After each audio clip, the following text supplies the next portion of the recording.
मला जवळपास 4-4:30च्या दरम्यान ही बातमी कळाली. मी नाशिकहून मुंबईला येत होतो आणि तसेच मी गाडी कल्याणहून इकडे वळवली कल्याण फाट्यावरून आणि सरळ या ठिकाणी आलेलो आहे. 2 कॅज्युअल्टी म्हणजे 2 जण मृत्युमुखी पावलेले आहेत. 2 जण इथे असण्याची शक्यता आहे. पुलाखाली तिथे दाबलं गेलेलं आहे त्या ठिकाणी आणि जवळपास 35 जण हॉस्पिटलला ॲडमिट आहेत.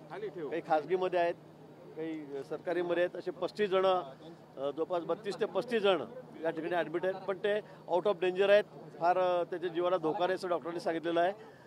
अतिशय दुर्दैवी अशी घटना आहे. आपण बघतात की हा पदचाऱ्यांसाठी चालणारा पूल होता, चालण्यासाठी पूल होता. जुना होता, 1992 पासून हा पूल झालेला होता. परंतु खूप मोठी गर्दी, कारण आज पाऊस पडतोय, सुट्टी आहे, पर्यटकांची मोठी गर्दी आहे आणि त्यामुळे खूप गर्दी या पुलावर झाली. म्हणजे एवढी कॅपॅसिटी नसताना सुद्धा लोक त्याच्यावर एवढे उभे राहिलेत आणि म्हणून हा पूल त्या ठिकाणी कोसळला आणि त्यातून दुर्दैवी घटना घडलेली आहे.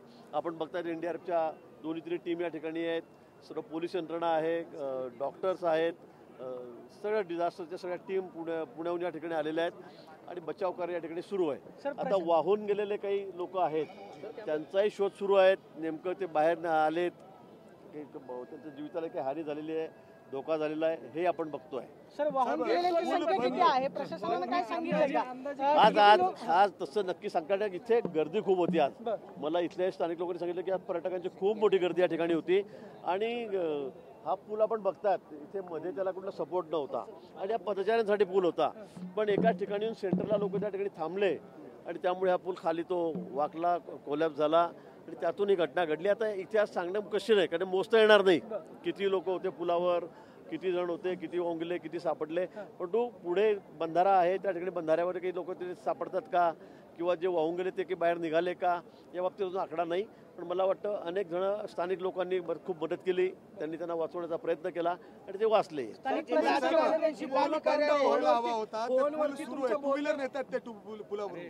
मला वाटतं ही चूक आहे. हा पायी चालण्यासाठी पदचाऱ्यांसाठी हा पूल होता, परंतु या ठिकाणी पर्यटक आले आणि त्यांनी खूप मोठी गर्दी या ठिकाणी केली. म्हणजे त्याच्या कॅपॅसिटीच्या बाहेर ती गर्दी त्या ठिकाणी झाली आणि त्यामुळे हा पूल कोसळला. माझं 3-4 वेळा बोलणं झालं, 3.5-4 वाजता मला तशी बातमी कळाली, तेव्हापासून मी मुख्यमंत्र्यांशी बोलतोय आणि मी त्यांना सांगितलं तर मी स्पॉटवर जातोय. NDRFच्या टीम पोहोचलेल्या आहेत, त्यांना सगळी माहिती मिळालेली आहे आणि अगदी आज सुट्टीचा दिवस आहे, एवढे पर्यटक या ठिकाणी येतात.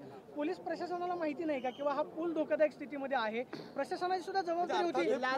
लोकल प्रतिनिधी एकही नव्हता. पोलीस प्रशासन या ठिकाणी आलेल्या लोकांना आरवाडीत करते, मात्र पोलिसांनी हा बंदोबस्त आधी लावला असता. या पुलावर मी माहिती घेतली, पाटी सुद्धा लावलेली आहे.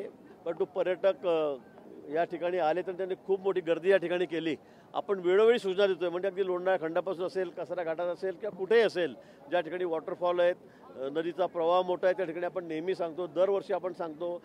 पण पर्यटक सुट्टीचा दिवस असल्यामुळे बाहेर पडतात आणि ते ऐन या जुन्या पुलावर येऊन थांबलेत. बोर्ड असताना सुद्धा त्यांनी कुठले बघितलं नाही, ऐकलं नाही कदाचित आणि म्हणून हा प्रसंग या ठिकाणी घडलेला आहे.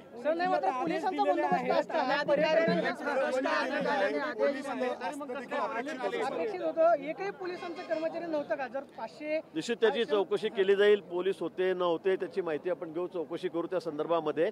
पण मला असं वाटतं आपण वेळोवेळी शासन म्हणून आम्ही सूचना करत असतो, विनंती करत असतो की बाबा, आणि आपण दरवर्षी बघतात की या दिवसामध्ये अनेक अशा कॅज्युअल्टी होत आहेत. सेल्फीच्या नादामध्ये तर आपण बघतात किती लोक त्या ठिकाणी मृत्युमुखी पडत आहेत, ते जीवावर खेळलं जात आहे. गेल्या वेळी आपण बघितलं की पाणी येते तरी पण मध्ये रस्त्यामध्ये नदीच्या प्रवाहात मोठा खडक होता, दगड होता, त्याच्यावर लोक उभे आणि ते वाहून गेलेत, आपल्या समोर वाहून गेलेत. मला वाटतं असे सगळे धाडसी प्रयोगही कोणी करू नये. सेल्फीच्या नादामध्ये सुद्धा पडून आपण फार असा अतिउत्साहीपणा दाखवू नये, ही माझी सगळ्या पर्यटकांना विनंती आहे. झालेली घटना ही अतिशय दुर्दैवी आहे. आता ते पोलीस का नव्हते, प्रशासनाने काय केलं, कोणाला माहित होतं, याची चौकशी निश्चित होईल. पण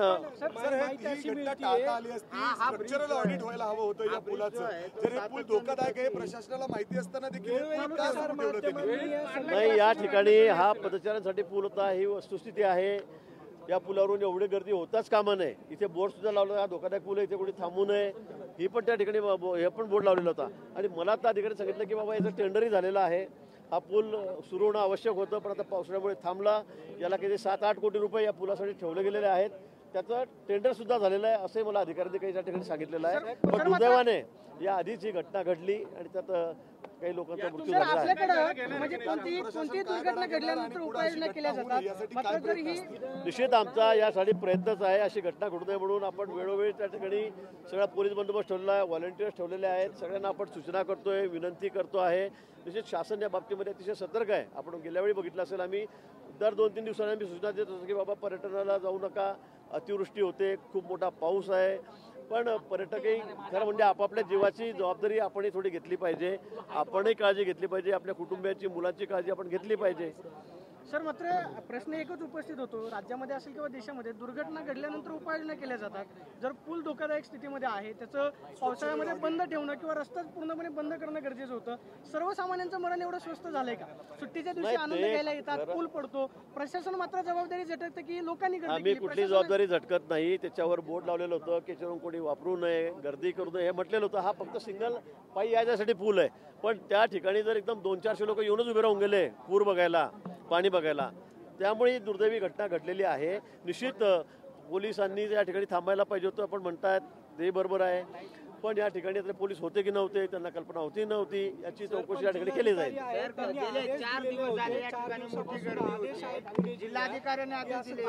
पण प्रशासन पाळत नाही. नाही, पोलीस तर बघतील, पोलिसांची चुकी असेल तर आपण ती निश्चित बघू, त्यांच्यावर काय कारवाई असेल ते होईल. पण मला वाटतं आपली पर्यटकांची आपली सुद्धा ही जबाबदारी आहे. आपली सुद्धा जबाबदारी नाही का? आपल्या घरच्या लोकांना, लहान मुलांना घेऊन आपण या ठिकाणी येतो, परिवाराला घेऊन येतो, आणि म्हणून मला असं वाटतं की पर्यटकांनी सुद्धा यापुढे काळजी घेतली पाहिजे. अशा पाण्याच्या ठिकाणी थोडं दूर राहिलं पाहिजे. वॉटरफॉल आपण बघतो, माझं असं म्हणणं नाही, पण वेळोवेळी तुम्ही म्हणताय जिल्हाधिकाऱ्यांनी सूचना दिल्या आहेत, तरी पण पर्यटक येतात की नाही. म्हणून मला असं वाटतं की त्यांनी सुद्धा काळजी घेतली पाहिजे. आम्ही दरवेळेला कळवतो, आम्ही सुद्धा दरवर्षी आम्ही त्या ठिकाणी कळवतो. तुम्ही म्हणता स्ट्रक्चरल ऑडिट, त्या ठिकाणी बोर्ड लावलेला होता, मी माहिती घेतलेली आहे की या ठिकाणी वापरू नये.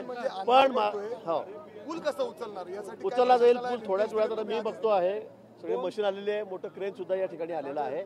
आपण ते त्या ठिकाणी उचलू. मला वाटतं त्या खाली अजून मला माहिती कळाली 1-2 बॉडी त्या ठिकाणी असतील, लहान मुलगा सुद्धा त्या ठिकाणी आहे असं मला कळालेलं आहे. निश्चित आपण सगळे प्रयत्न आपण करतो. आता आपण बघताय तो युद्धपातळीवर सगळे प्रयत्न चाललेले आहेत. वेल्डिंग मशीन आणलेले आहेत, त्या कटर आणलेले आहेत.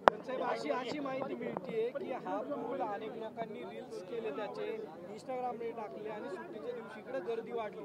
हे आधीच प्रशासनाला थांबवता नाही, आता पुढे रील केले आणि ते टाकले की पर्यटन चांगली जागा आहे म्हटलं असेल तर ते आपल्याला थांबवता येणार नाही, असं म्हणता येणार नाही. आणि प्रत्येकाला आपल्याला थांबवता येत नाही. पण ही गोष्ट निश्चित आहे की त्याच्यावर ओव्हरलोड झाला. लोक एका ठिकाणी एकदम 200-300 लोक त्याच्यावर उभे राहिलेत, त्यामुळे तो वाकला पूल. जे जखमी आहेत त्यांना शासनातर्फे सर्व त्यांचा खर्च केला जाईल. जे मृत पावलेले आहेत त्यांच्या परिवारजनांना, त्यांच्या कुटुंबियांना 5-5 लाख रुपये हे नियमाप्रमाणे जे आहेत ते त्या ठिकाणी दिले जातील. मुख्यमंत्री महोदयांनी ती गोष्ट केली. सर, इथल्या स्थानिक पोलीस प्रशासनाच्या चौकशीचे आदेश तुम्ही देणार का? किंवा इथले जिल्हा परिषद असेल किंवा ज्यांच्या कार्यक्षेत्रामध्ये हे सगळे येतं, तुम्ही काय चौकशीचे आदेश देणार आहात की नाही? माननीय मुख्यमंत्री महोदयांना मी विनंती करणार आहे की या संदर्भामध्ये जर कोणाची चूक असेल, आता इथे पोलिसांचं थांबण्याचं काम होतं, त्यांनी थांबायलाच पाहिजे होतं, ही वस्तुस्थिती आहे. पण अशाही परिस्थितीत ते थांबत नसतील आणि सगळ्या क्राऊड कंट्रोल करत असतील तर त्यांची चूक निश्चित आहे. आणि म्हणून मला वाटतं की माननीय मुख्यमंत्री महोदय, ते गृहमंत्री आहेत, ते या बाबतीमध्ये योग्य निर्णय घेतील. पण काही लोकांचं म्हणणं आहे की पोलीस वेळोवेळी लोकांना सांगत होते, लोक ऐकायला तयार. मग आता मी तुम्हाला आधी म्हटलं की मग पर्यटकांनाही जर आपण आपले स्वतःचा जीव धोक्यात घालता कामा नये, तर तुम्ही म्हणता मग त्यांनी येऊ नये का? आता मला सांगा, वेळोवेळी विनंती करून सुद्धा पर्यटक या ठिकाणी गर्दी करतात, धोक्याच्या ठिकाणी येतात. मला वाटतं त्यांनी आपल्या जीवाची काळजी घेणं आवश्यक आहे.